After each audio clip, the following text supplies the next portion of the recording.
ओम नमः सदेभ्यः। ओम नमः सदेभ्यः। ओम नमः सदेभ्यः। मंगलम भगवान मीरो, मंगलम गौतम मुनि, मंगलम कुंद कुंदाद्यो, जैन धर्मोस्तु मंगलम। सर्वमंगल मांगल्यम सर्वकल्याणकारकम, प्रधानम सर्वधर्माणां, जैनं जयतु शासनम, जैनं जयतु शासनम। वन्दितु सर्वसिद्धे भुवमचलमणोभवं गतिं पते, मोक्षामि समय पाहुड मृण्मोषुध केवली गणिदम्। नमः समय साराय स्वानुभूत्या चकासिते, चित्तभावाय भावाय सर्वभावान्तरचिदे।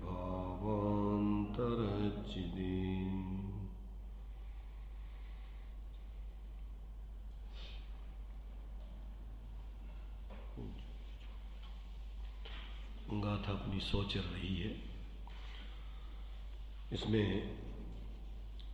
व्यापक भाव से तो आत्मा परद्रव्यों का करता है ही नहीं, परंतु निमित्त नैमित्तिक भाव से भी आत्मा पर का करता नहीं है, कर्मादिक का करता नहीं है।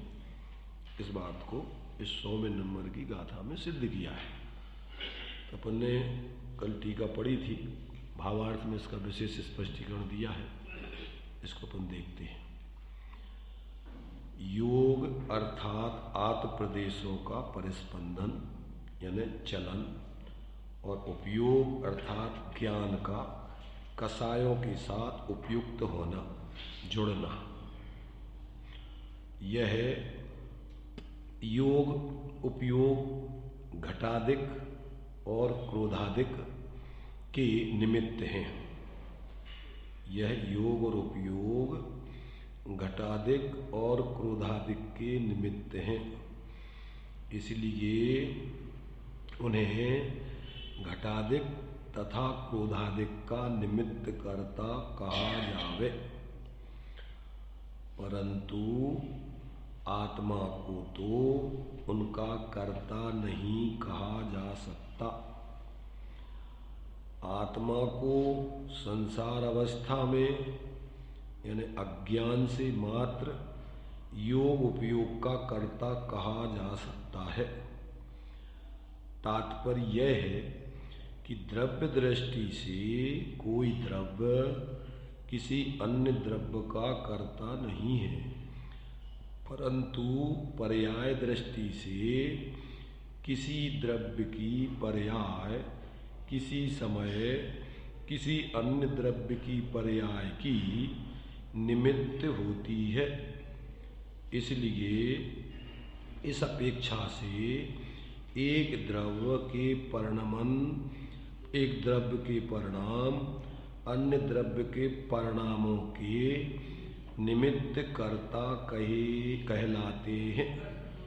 परमार्थ से द्रव्य अपने ही परिणामों का कर्ता है, अन्य के परिणाम का अन्य द्रव्य कर्ता नहीं होता। देखो, इसमें बहुत स्पष्ट कर दिया है इन्होंने बड़ी सरलता के साथ कि जितना भी अपने लिए विकारी परिणामों का परिणमन होता है, चाहे वो पुद्गल आदि का विकारी परिणमन कहो, चाहे जीव का विकारी परिणमन कहो, इसमें परद्रव्य की पर्याय निमित्त होती है और वो उसका विकारी परिणाम नैमित्तिक कहलाता है। होता वो परिणमन उसकी अपनी अपनी पर्यायगत योग्यता से, परंतु निमित्त की दृष्टि से, निमित्त नैमित्तिक की दृष्टि से देखा जाए तो सारा संसार ये निमित्त नैमित्तिक संबंध पूर्वक ही चल रहा है। कैसे चल रहा है? ये निमित्त नैमित्तिक संबंध पूर्वक ही चल रहा है। बिना निमित्त पूर्वक विकारी परिणाम नहीं होते। बिना विकारी परिणामों के जीव का संसारपना नहीं होता है। निमित्त परिणामों के कर्ता नहीं है और निमित्तों के अवलंबन के बिना जीव के परिणाम विकारी होते नहीं। ये वस्तु व्यवस्था जिसकी समझ में आ जाती है तो फिर क्या करता है वो जीव कि जो परद्रव्य हैं और परद्रव्य के निमित्त से होने वाले अपने विकारी परिणाम हैं, उनसे भेद विज्ञान करके अपने ज्ञान में अपने ज्ञान स्वरूप आत्मा को ग्रहण करके उसकी श्रद्धा ज्ञान लीनता करके परावलंबी परिणामों का क्रम से अभाव करता है। जब तक उसको ये बात समझ में नहीं आती, या तो वो क्या है संयोगों को ही अपना स्वरूप जानता है, या फिर अनादिकाल से संयोगी भाव चल रहे हैं, स्वभाव का तो बोध है नहीं जीव को। अनादिकाल से क्या किया? मोह महामद पियो अनादि, भूल आपको भरमत बारी। अपने स्वरूप को तो भूले हुआ है, अपने को शांत निराकुल ज्ञाता दृष्टा तो कभी आज तक अनुभव किया ही नहीं। स्वभाव आत्मा का शांत निराकुल ज्ञाता दृष्टा ही है, रागादिक मोहादिक नहीं है, चंचलतादि रूप नहीं है। ये सब परावलंबी क्षणिक परिणति है जीव की। जो विकारी परिणाम होते हैं क्षणिक मिथ्या दर्शन ज्ञान चारित्र के भाव, ये परावलंबी भाव है। तो इसमें जब तक जीव को भेद विज्ञान नहीं होता है, इससे और संयोगों से दो से तो भेद विज्ञान करना ही है। एक गेयज्ञायक संकर दोष, एक भाव भावक संकर दोष। तो सोपाधिक और सविकार चैतन्य परिणाम, मोह के उदय से होने वाले सविकार चैतन्य परिणाम और गेयों के निमित्त से होने वाले सोपाधिक चैतन्य परिणाम। अब इनसे अपन को जब तक अंदर अपना स्वाभाविक ज्ञान में निर्णय करके और अंतर में अपने एकत्व विभक्त आत्मा की अनुभूति प्रतीति लीनता नहीं करता, तब तक उसको अपनी आत्मा की अनुभूति नहीं होती, मोक्ष का मार्ग नहीं प्रकट होता, धर्म प्रकट नहीं होता, जीवन में शांति नहीं आती। ये कार्य किए बिना आज तक कोई धर्मात्मा नहीं बना, कोई परमात्मा नहीं बना। तो अब ये सारे अपन को व्यवहार धर्म के जितने साधन हैं वो तो इसकी सिद्धि के लिए है, और इसकी सिद्धि के लिए अपन बनावे इनको तो ये व्यवहार आपको सार्थक है। और यदि इस व्यवहार में ये अपन संतुष्ट होकर धर्म बुद्धि करके अगर करते रहे तो अनंत काल तक अपन ने ऐसा किया होगा। जो अपन बोलते साधु भी बने होंगे, मुनि वृद्धार अनंतवार ग्रेवे उपजायो, पे निज आत्म ज्ञान बिना सुख लेस न पायो।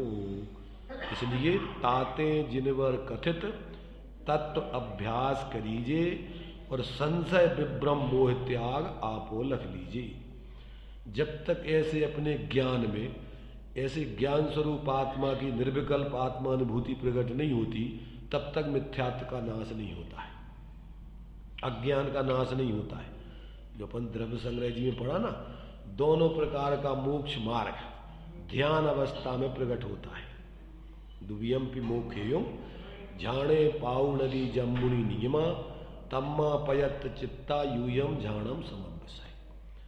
मोक्ष का मार्ग स्वानुभव कहो, ध्यान कहो, निश्चय मोक्ष मार्ग कहो, उसके लिए आप नाम कुछ भी दो, आत्मानुभूति कहो।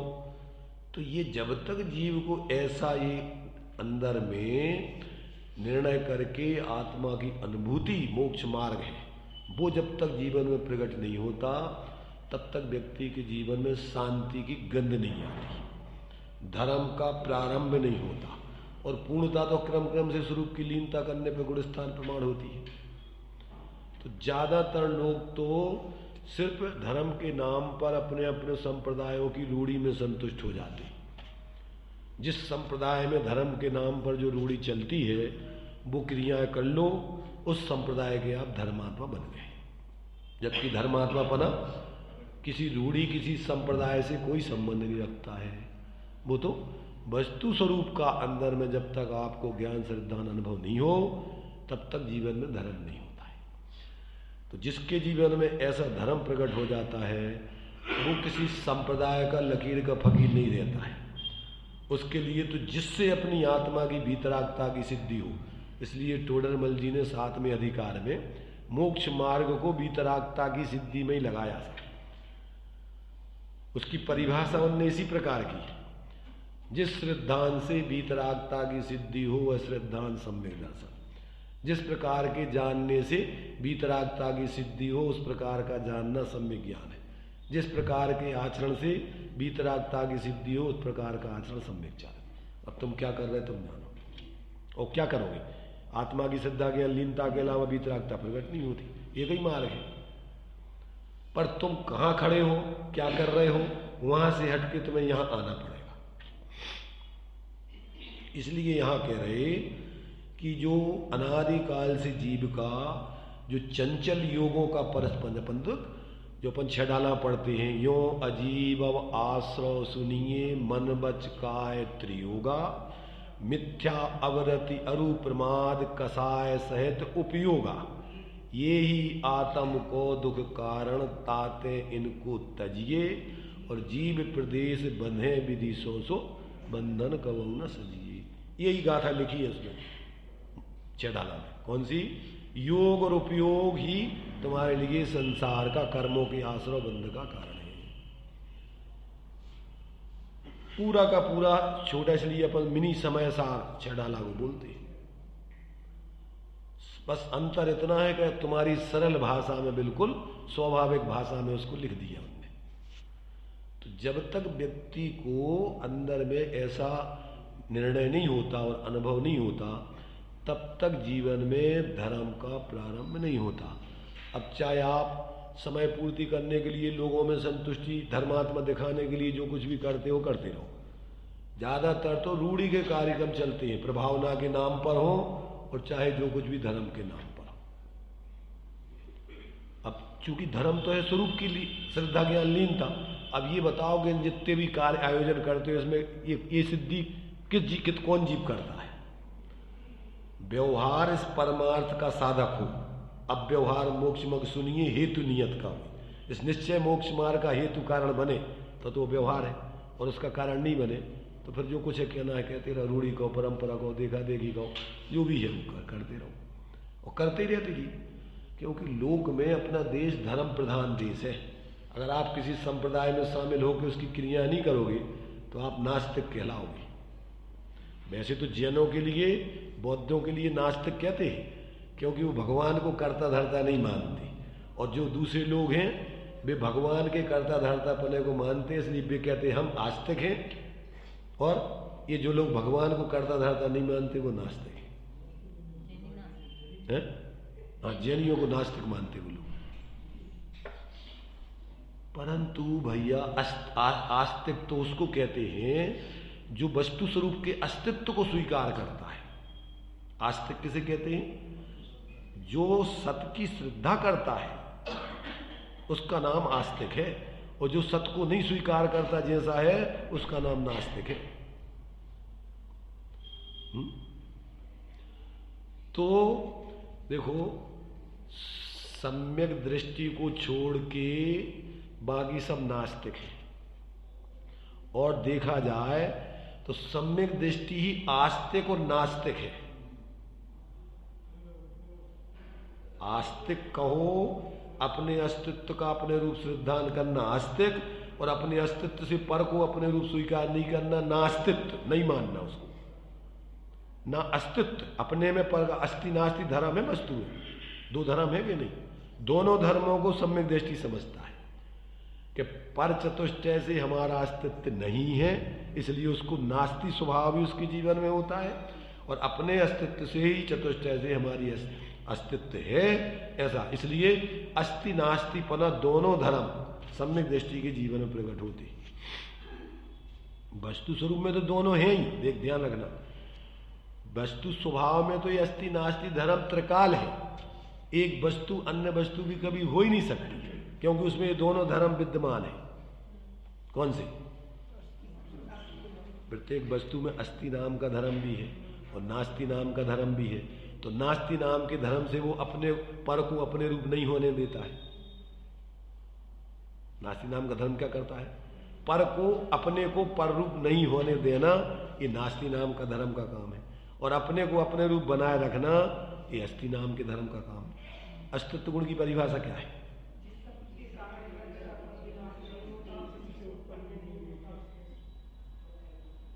क्या अर्थ हो गया इसका? अपने अस्तित्व को सदा बनाए रखना और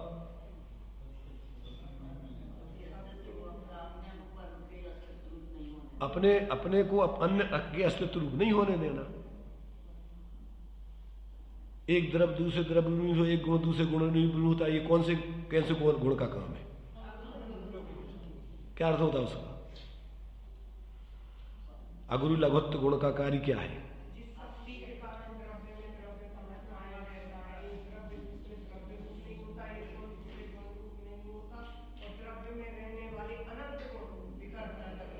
सब आ गया इसमें। क्या क्या रह गया? अस्ति नास्तिपना पूरा घटित हो गया इसमें। द्रव्य का द्रव्यपना कायम रहना है, गुण बिखर के अलग अलग नहीं होना है, एक द्रव्य दूसरे द्रव्य रूप में होना, एक गुण दूसरे गुण रूप नहीं होना, यानी वस्तु का वस्तुत्वपना पूरा उसमें सब आ जाता है। ये उसमें ऐसे स्वयं ऐसे धर्म गुण हैं, शक्तियां हैं। तो अब इसके लिए क्या करना है? मिथ्या कल्पना छोड़ना के लिए।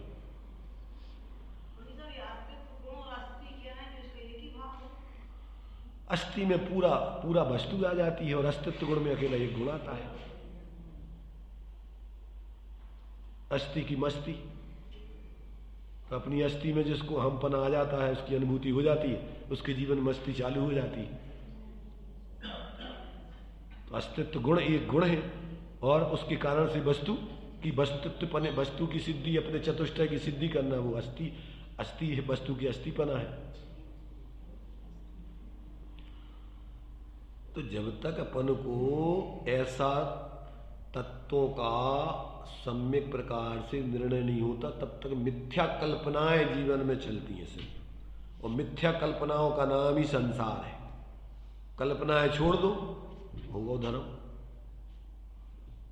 मन की तरंगे मार लो, बस हो गया भजन।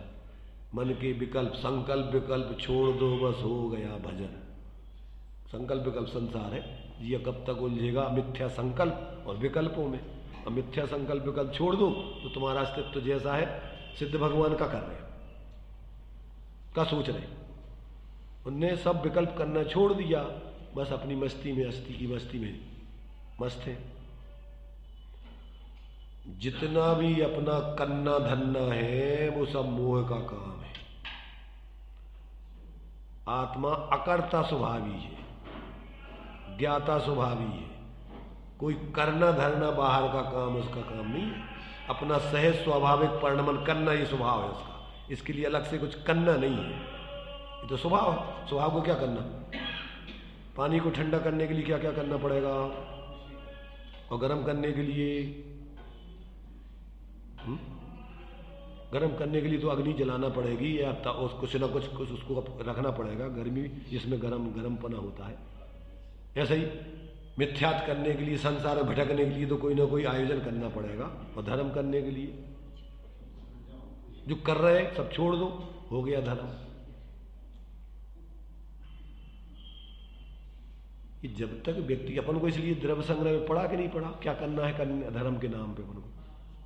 3 चीजें करते हैं अपन। शरीर से कुछ करते हैं, मन से कुछ सोचते हैं, वचन से कुछ बोलते हैं। तो धर्म करने के लिए क्या कहा उनने कि भैया हमें धर्म करना है। तो उन्होंने कहा माँ चिट्ठ है, शरीर से कोई चेष्टा करना बंद कर दो।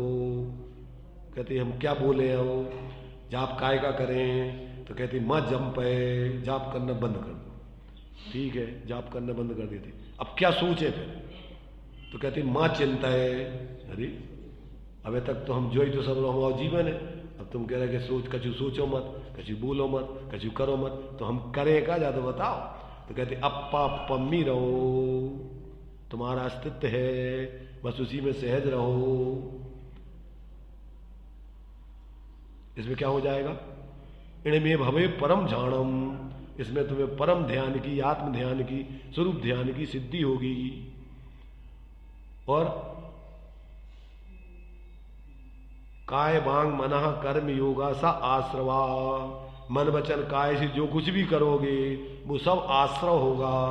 आश्रव दो प्रकार का है, शुभा पुण्यस अशुभा पापस्य। और ये दोनों प्रकार का आश्रव, आश्रव दुखकार घने रे और बुद्धिवंत तिने निर्वीरे। जिन पुण्य पाप नहीं की ना आत्म अनुभवचित दीना तिन्ही विधि आवत रोके संबर लय सुख। यहां से सुख चालू होता है। क्या चाहिए तुम्हें? दुख चाहिए कि सुख चाहिए? क्या चाहिए तुम्हें? दुखी होना है कि सुखी रहना है? निर्णय करो, क्या करना है तुम्हें? दुखी रहना कि सुखी? अभ्यास है तो ज्ञानियों की तरफ से तो जे त्रिभुवन में जीव अनंत सुख चाहे, सब सुखी होना चाह रहे हैं। काम तो सब, इच्छा तो सबकी सुखी होने की है, परंतु करते क्या है? काम सब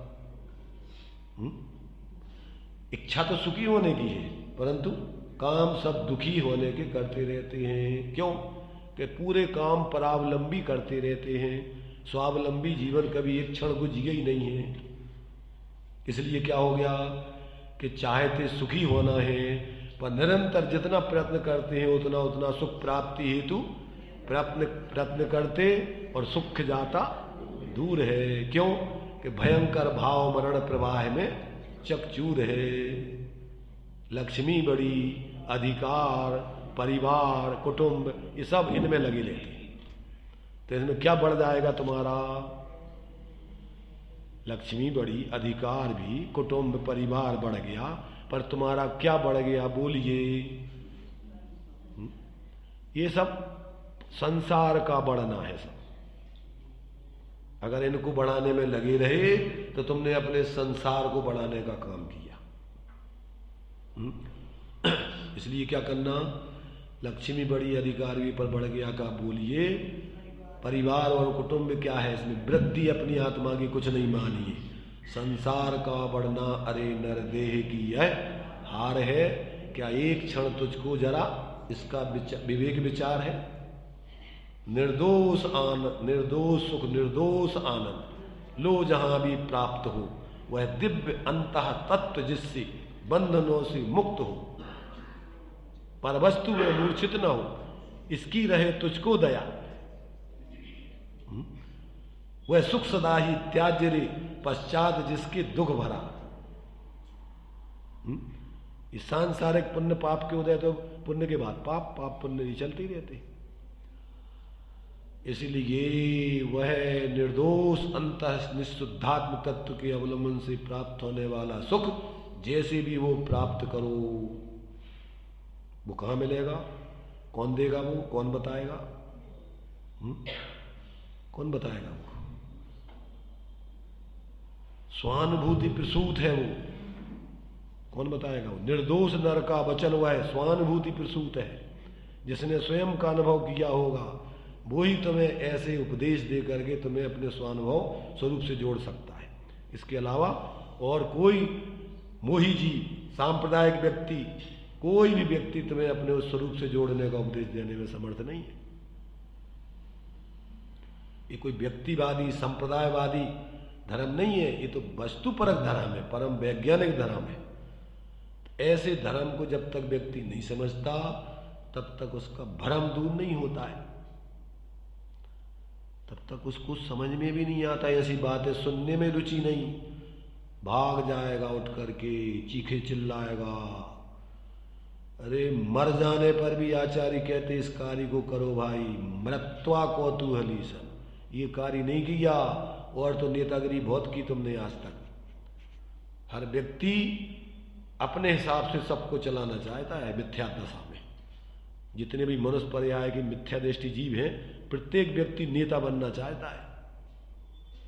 मनुष्य पर्याय में मान कसाय की मुख्यता होती है। हम जो सोचते हैं, हम जो कर रहे हैं, उस हिसाब से सब करें। जब तक ये दंभ नहीं टूटेगा तब तक उसकी कसाय मंद होकर के तत्व की बात सुनने का अधिकारी नहीं है वो। चार ज्ञान के धारी गणधर चुपचाप समोसन में बैठे रहते 24 घंटे। कब भगवान की दिव्य ध्वनि खिरे और कब हम उस अमृत का पान करें, सुने, चिंतन मनन करें। तुम्हारे हाथ में नहीं है, इसके लिए महापुण्य का उदय चाहिए। तुम्हारे आश्रित नहीं है दिव्य ध्वनि का खिलना। किसके आश्रित है?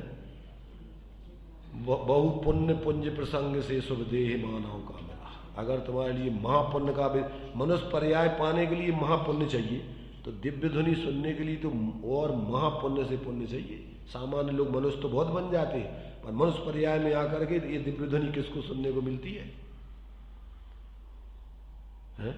अपने पास सब कुछ है, परंतु अपनी कैसे अपात्रता के कारण से, अपनी कसायों के कारण से, अपने दंभ के कारण से हम इस जनवाणी को सुनने समझने की पात्रता नहीं प्राप्त कर पा रहे। हम अपने हिसाब से करेंगे धर्म जो करना है और करवाएंगे सबको। सब नेता बने घूम रहे हैं, सबको भीड़ को अपने संग लेकर के जुलूस निकालना चाहते हैं। हमारे जुलूस में ज्यादा से ज्यादा लोग इकट्ठे हो जाएं, इससे इसका नाम प्रभावना है कि दुर्भावना है। सारे लोग सत्य को समझे। अज्ञान तिमिर व्याप्ति मपाकृत यथा यथम जिन शासन महात्म प्रकाशा, इसका नाम प्रभावना है। इस सत्य तत्व को समझाएं कि भीड़ इकट्ठी करके और लोगों को अपने आगे पीछे घुमाएं। इतना बहुमूल्य समय इसके लिए है। समूषण में ऐसी प्रभावना होती है।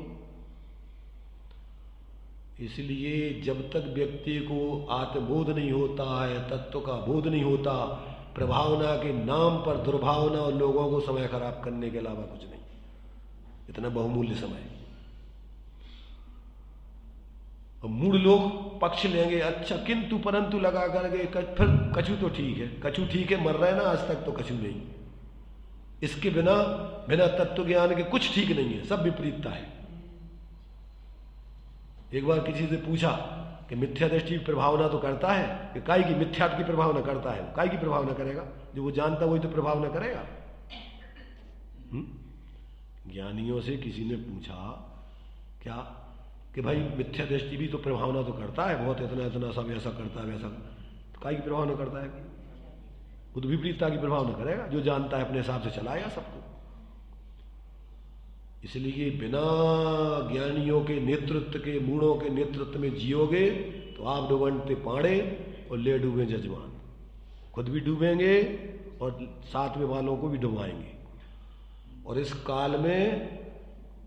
काल में ज्ञानियों की तो विरलता बताइए। ज्ञानी तो पैदा तो होते नहीं, बड़ी मुश्किल से यहाँ कोई विशेष पुरुषार्थ करके पैदा हो जाए तो जुगनू की तरह खद्योद्वत सुदृष्टारा दृश्यन्ते।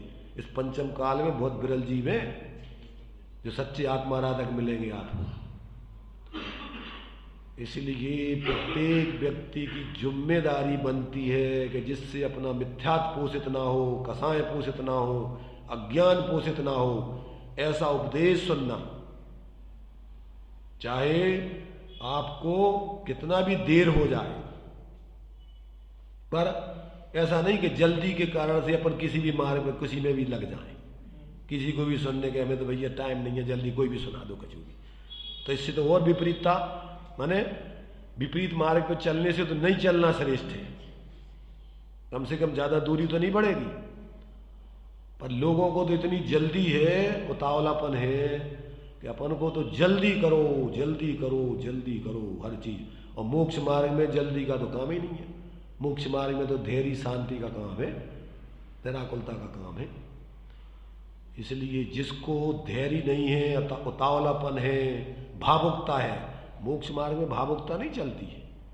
भावना तो चलती है ज्ञानपूर्वक, पर भावुकता नहीं चलती जल्दबाजी वाली। भावुकता में अज्ञानता पूर्वक कसाएं ऊर्ध होती हैं और भावना में ज्ञानपूर्वक पवित्र भावों की इच्छा माने अपनी भावना होती है।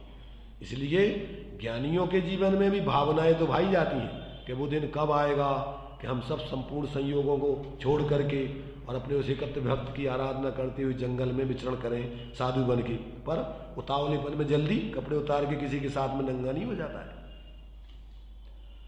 जब तक सही अपनी सामर्थ्य नहीं हो, जब तक सही सानिध्य नहीं मिले, तब तक वो व्यक्ति जल्दबाजी नहीं करता है। इसलिए यहां आचार्य कह रहे कि आज तक जीव ने अपने उस एकत्र विभक्त स्वरूप को भूलकर ये सोपाधिक और सविकार चैतन्य परिणाम रूप अपने को अनुभव करते हुए और चतुर्गति का पात्र बनाए। तो आज वास्तव में पर का कर्तृत्वपना तो ये अशुद्ध योग उपयोग ये निमित्त है उसमें। आत्मा इस पर के कार्यों में आत्मा तो निमित्त भी नहीं है। व्यापक पने से उपादान कारण तो है ही नहीं, पर निमित्त कारण क्या है? निमित्त कारण अज्ञानी जीवों का योग उपयोग। क्या लिखा कि योग अर्थात माने यहां पर कर्ता कर्म पने का निषेध तो पहले कर दिया, चाहे अज्ञानी हो चाहे ज्ञानी हो, परंतु जो निमित्त नैमित्तिक संबंध बनता है कर्मों के कर्तृत्वादि का और जीव के विकारी भावों का, ये अशुद्ध योग उपयोग के साथ में इसका निमित्त नैमित्तिक संबंध बनता है। ये आत्मा के साथ मैंने द्रव्य स्वभाव के साथ निमित्त नैमित्तिक संबंध भी नहीं है। पर्याय में, वो भी शुद्ध पर्याय में नहीं। कौन सी पर्याय में? अशुद्ध पर्याय में निमित्त नैमित्तिक संबंध बनता है। शुद्ध पर्याय तो अपने स्वभाव से जुड़ करके एक रूपता रूप परिणमन करती है, उससे कर्मों का आश्रय बंध नहीं और वो कर्मों से प्रभावित नहीं, वो तो अपने स्वभाव रूप परिणमित हो रही है। इसलिए न द्रव्य स्वभाव न शुद्ध पर्याय स्वभाव कर्मों का कर्ता या उसमें निमित्त नैमित्तिक संबंध नहीं बनता। काय बनता है? अशुद्ध योग उपयोग को अगर कर्ता कहो तो कहो, निमित्त कर्ता कहो तो कहो। ये बात इसमें सिद्ध की है। देखिए हम तो ये भावार्थ में इन्होंने खुलासा कर दिया है। मिल गया सबको? पढ़िए चेतना जी, जोर से भावार्थ पढ़ो। योग अर्थात आत्म प्रदेशों का परिस्पंदन, चलन और उपयोग अर्थात ज्ञान का कषायों के साथ उपयुक्त होना, जुड़ना। यह योग और उपयोग घटादिक और क्रोधादिक के निमित्त हैं। इसलिए उन्हें घटादिक तथा क्रोधादिक का निमित्त कर्ता कहा जाते, परंतु आत्मा को तो उनका कर्ता नहीं कहा जा सकता। आत्मा को संसार अवस्था में अज्ञान से मात्र योग उपयोग का कर्ता कहा जा सकता है। तात्पर्य यह है कि द्रव्य दृष्टि से कोई द्रव्य किसी अन्य द्रव्य का कर्ता नहीं है, परंतु पर्याय दृष्टि से किसी द्रव्य की पर्याय किसी समय किसी अन्य द्रव्य की पर्याय की, माने किसी द्रव्य की पर्याय किसी समय किसी अन्य द्रव्य की पर्याय, तो किसी द्रव्य की, परंतु पर्याय दृष्टि से किसी द्रव्य की पर्याय किसी समय, हर समय नहीं। वह शुद्ध दशा है तब, शुद्ध दशा में वो भी करता रहता नहीं है, अन्य द्रव्य की पर्याय निमित्त होती है। इसलिए इस अपेक्षा से हाँ पढ़ो, तई से पढ़ो।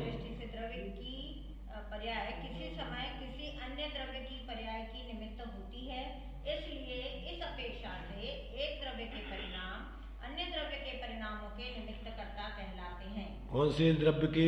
अशुद्ध पर्याय परिणमित होने वाले द्रव्यों के, एक दूसरे द्रव्य के कर्मों के, क्योंकि विकारी परिणाम करोगे इधर कर्म बंद होगा, आश्रय बंद होगा, और उधर कर्मों का उदय में जुड़ोगे तो विकारी परिणाम होगी। उधर कर्म का उदय आपके विकारी परिणामों में निमित्त हो रहा है, और ये विकारी परिणाम आगे के कर्मों के आश्रय बंध में निमित्त हो रहे हैं। तो विकारी परिणामों के साथ कर्मों का, परद्रव्यों का, ऐसी मकान दुकान बनाने में विकारी परिणाम ही निमित्त हो सकते। निर्विकारी परिणाम कौन विकल्प करेगा कि मकान बनाना है, दुकान बनाना है, फलाना काम करना है, शादी करना है, कौन कैसे करेगा? तो काय के संबंध है इनका?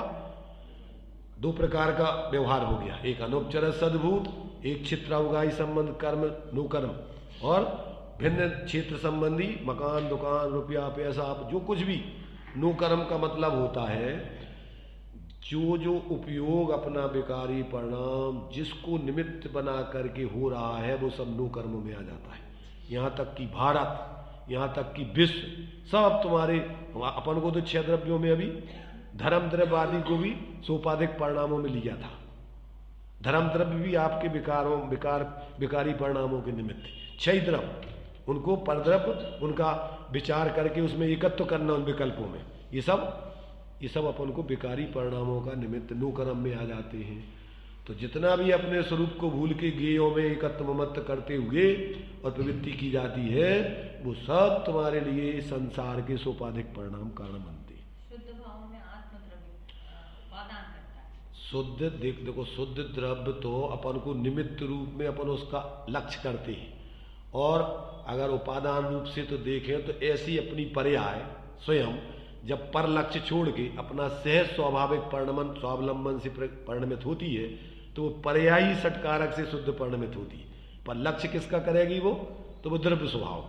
तो उस दृष्टि से वो द्रव्य स्वभाव को कहेंगे, अन्यथा तो हाँ वो भी एक द्रव्य में, दो द्रव्यों में निमित्त नैमित्तिक, माने एक द्रव्य में द्रव्य स्वभाव पर्याय स्वभाव, एक गुण दूसरे गुण का। अपन जैसे मान लीजिए सम्यक ज्ञान सम्यक चारित्र का कारण किसको मानते? सम्यक दर्शन।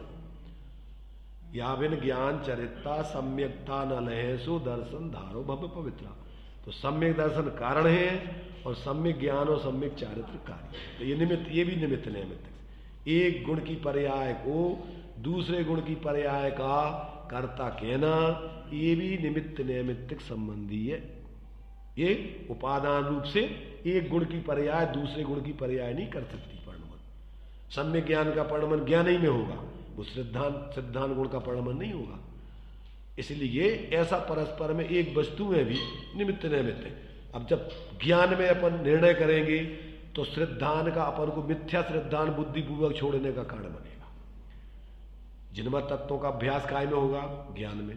और ज्ञान में सारे अभी तक तो अपन मान रहे कि देह जी अपन शरीर है, और आचार्य तो कह रहे, भगवान तो कह रहे कि तुम जानने वाले जीव हो, शरीर तुम नहीं हो।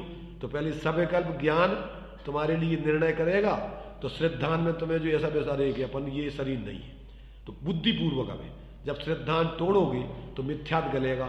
ये सब संयोग आदि अपने नहीं है, इनके अपन कर्ता धर्ता नहीं है, तो तुम्हारी श्रद्धा अभी जो एकत्व बुद्धिपूर्वक जो प्रतीति गलत चल रही थी उसमें बुद्धिपूर्वक तुम्हारा ढीलापन आएगा। श्रद्धा एक साथ होती है ऐसा बोलते हैं, तो श्रद्धा धीरे धीरे भी होती है। देखो सब ये अपन को लिखा ना टोडरमल जी ने 7वें अधिकार में, सूक्ष्म मिथ्यात स्थूल मिथ्यात क्या कहलाता है? स्थूल मिथ्यात माने श्रद्धा की बहुत ज्यादा विपरीतता।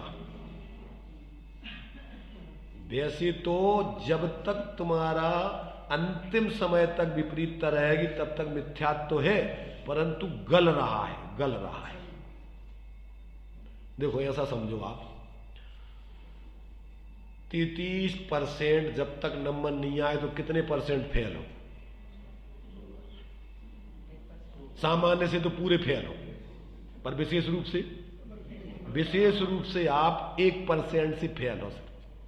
32 नंबर आ गए, एक नंबर नहीं आया 1%, तो आप 1% से फेल हो। पर सामान्य रूप से उसमें भी आपको पूरी 1 साल तक तुम्हें पूरी एक ही क्लास में रहना पड़ेगा, चाहे 0% लाओ और चाहे 32% लाओ, पर आपका होगा क्या? आपकी पूरी साल खराब हो जाएगी। ऐसे ही जब तक सूक्ष्म मिथ्यात रहेगा तब तक भी आपको सम्यक्त नहीं होगा, मोक्ष मार्ग प्राप्त नहीं होगा। परंतु जब भी गलेगा तो क्रम से इसी प्रकार से गलेगा। तो सूक्ष्म तरीके से तो रहस्यपूर्ण, वो तुम्हारे से निमित्त नैमित्तिक संबंध की जो चिट्ठी बताई ना उसमें कि निगोज से जीव निकलता है तो विशुद्धता के बल से निकलता है, वहां से मोक्ष मार्ग सिद्ध किया। सामान्य रूप से पास फेल अगर अपन को देखना है तो 1 नंबर आप लाए हो तो 1% पास, 2 नंबर लाए हो तो 2% पास 100 में से, 3 नंबर लाए तो 3 सूक्ष्मता से, और स्थूलता से 32% लाए हो सबको फेल, और 33% आ गए सो पास। अब ये भी 67% फेल। तो ये बहुत स्थूल कथन है शास्त्रों में अपन को, जो अपन को 14 गुणस्थान आदि हैं, ये तो बहुत स्थूल कथन है। सूक्ष्मता से तो एक समय का परिणमन जो चल रहा है उसमें व्यक्ति को ये सारी चीजें समझनी चाहिए। जब तक आपके विकारी परिणाम है तब तक आपका संसार मार्ग चल रहा है, पर इधर दृष्टि अपेक्षा कह देते मोक्ष हो गया। जैसे मान लीजिए किसी व्यक्ति ने पीठ कर ली, अब जैसे मान लीजिए अपन भोपाल, अपन को शिखर जी जाना है और अपन ने तैयारी करके और अपना कमर कस के और अपन ने शिखर जी के लिए कदम बढ़ाना चालू किया, तो अब क्या हो गया? अब आपके भोपाल बहुत दूर हो गया और शिखर जी नजदीक हो गई। कौन सी दृष्टि से? दूरी की दृष्टि से देखो तो शिखर जी पूरी दूर है अभी तो, परंतु दृष्टि की अपेक्षा देखो तो अब शिखर जी आपके सामने है और भोपाल पीछे पीठ हो गई। जहां दृष्टि हो गई वो तुम्हारे पास, और जहां पीठ हो गई वो तुम्हारे लिए दूर। अपेक्षाएं हैं, इसलिए सम्यक दृष्टि को कहते दृष्टि मोक्ष। यहां उसकी स्वभाव दृष्टि बन गई, यही मेरा स्वरूप है, अब वो मुक्त हो गया एक दृष्टि से। क्या लड़की की पक्की हो गई, शादी हो गई कि नहीं हो गई? पक्की हो गई, अब चिंता खत्म, दुनिया में भटकना खत्म हो गया। अभी तक तो अपन को जब तक पक्की नहीं हुई तब तक अभी तो कोई ठिकाने नहीं है कहां कहां भटकना पड़ेगा। और अब पक्की हो गई तो अब क्या हो गया, अब तुम्हारा सब भटकन खत्म। मान लो शादी हो गई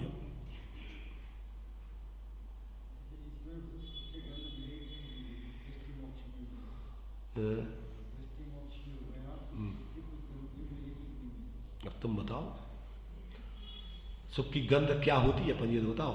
निराकुलता का नाम सुख की गंध है, तो तुम्हारी जो भटकन आकुलता इतनी थी वो खत्म हो गई, तो अब शांति कितनी मिलेगी तुम्हें, तो बताओ तुम।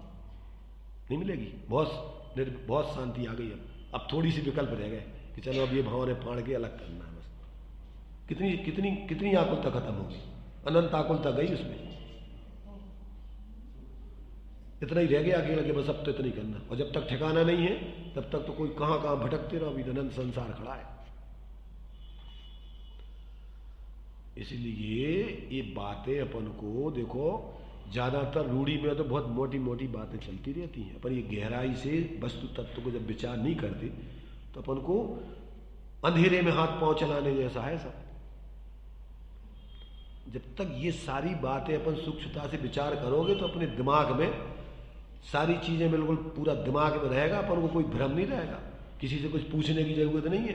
अपन ने एक एक चीज समझ ली वस्तु स्वरूप की, तो अपन को अब क्या करना है क्या नहीं करना है, कहाँ को, जैसे मान लीजिए अपन को अब एक थोड़ा सा तार डिस्कनेक्ट हो गया लाइन का कहीं, अब अपन परेशान हो गए भैया, अब पूरी परेशानी हो गई।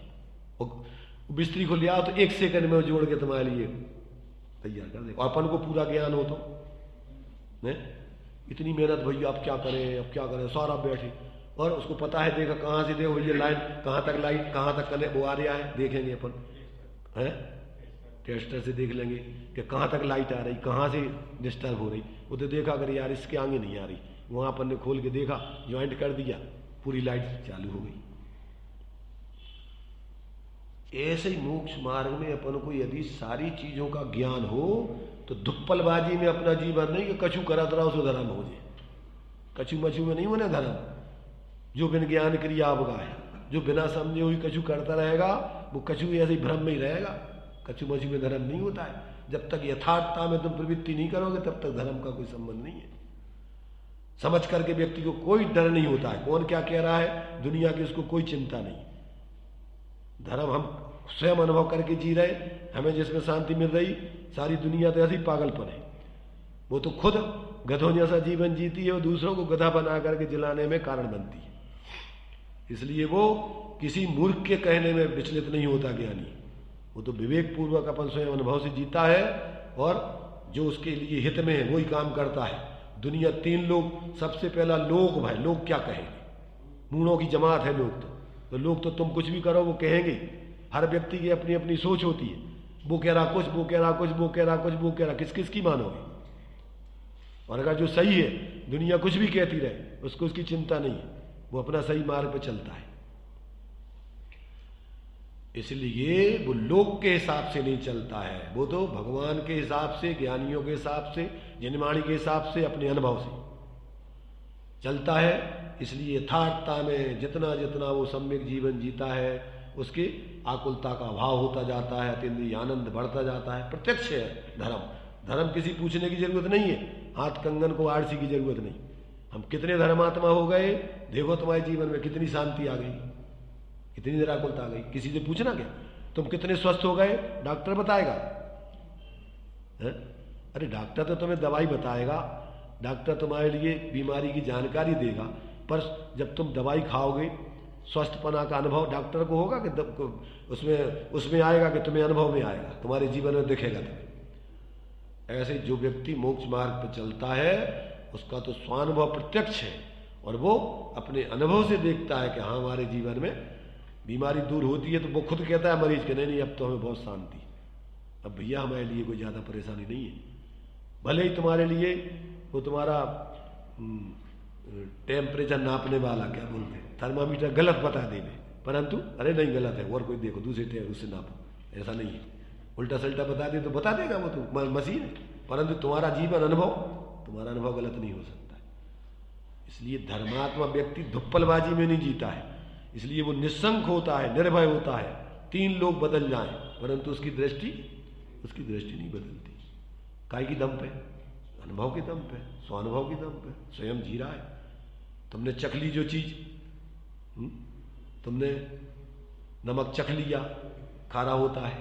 अब दुनिया 3 लोग कुछ भी कहे कि नहीं वो वैसा होता है, तीखा होता है, चिड़पड़ा होता है, फलाना होता है, ढीगड़ा होता है, तुम कहो रहने दो। इसलिए मोक्ष मार्ग अनुभवपूर्ण वाला मार्ग है, परीक्षा पूर्वक वाला मार्ग है। ये किसी के मात पीछे लगे रहने वाला मार्ग नहीं है, भीड़ के साथ चलने वाला। इसलिए धर्मात्मा अकेले चलने की हिम्मत रखता है। दुनिया एक तरफ हो जाए तो भी वो अपने मार्ग को छोड़ेगा नहीं। तो इसलिए अपन को यहाँ पर ये कर्मों का संबंध तो विकारी योग उपयोग के साथ है। एक द्रव्य की विकारी पर्याय दूसरे द्रव्य की विकारी पर्यायों में निमित्त नैमित्तिक संबंध। कर्ता कर्मपना तो उसमें भी नहीं है, कर्ता कर्मपना तो अपने अपने भावों का है। तो इसमें देखो तात्पर्य वृत्ति में भी इन्होंने बहुत बढ़िया खुलासा किया है। वैसे तो अपना टाइम हो गया है, इसलिए अपन इसको यहीं विराम ले, शांति से पढ़ेंगे। आकुलता की कोई ज़रूरत नहीं है, क्योंकि वैसे तो हमें तो आकुलता का काम नहीं है, परंतु सामने जो लोग बैठे हैं वे उनके सिर पे बहुत बोझा है। अपन तो बोझा को उतार के फेंक के बैठे, अपन को चिंता नहीं कि अपन जो है दिन भर अगर पात्र जीव हो तो अपन चर्चा करते रहे, अपन को कोई इसकी चिंता नहीं, उसकी शल्य दूर हो जाए। इसलिए अपन थोड़े थोड़े में भी अगर सही समझेंगे तो अपन को कोई वास्तव में अपने ज्ञान में भ्रांति जहाँ जहाँ से अपने जो बैठी हुई है। और पहली चीज़ तो अपन रूढ़ी से स्वाध्याय नहीं करें, धारणा बना के नहीं करें। जो आचार्य बताना चाह रहे ज्ञानी, अपन अपने ज्ञान में उस शब्द के माध्यम से उस अर्थ को और फिर जीवन में प्रैक्टिकल करके प्रयोग करके देखें ज्ञान में, तब जा करके भ्रांति का अभाव होता है। तो इस प्रकार से ये अपन को कि आत्मा व्यापक पने से तो अन्य द्रव्य का कर्ता है ही नहीं, पर निमित्त नैमित्तिक संबंध से भी आत्मा पर का कर्ता नहीं है। अगर कर्ता कहना है तो उसके अशुद्ध योग उपयोग को निमित्त कहो, कर्ता नहीं। वास्तव में कर्ता तो प्रत्येक द्रव्य अपने अपने शुद्ध या अशुद्ध ज्ञान रूप या अज्ञान रूप परिणामों का कर्ता है। पर का कर्ता तो न ज्ञानी होता है न अज्ञानी। निमित्त नैमित्तिक संबंध जरूर है, और इस संबंध को जो समझ लेगा तो उस प्रकार के विकारी परिणाम नहीं करेगा। चलिए।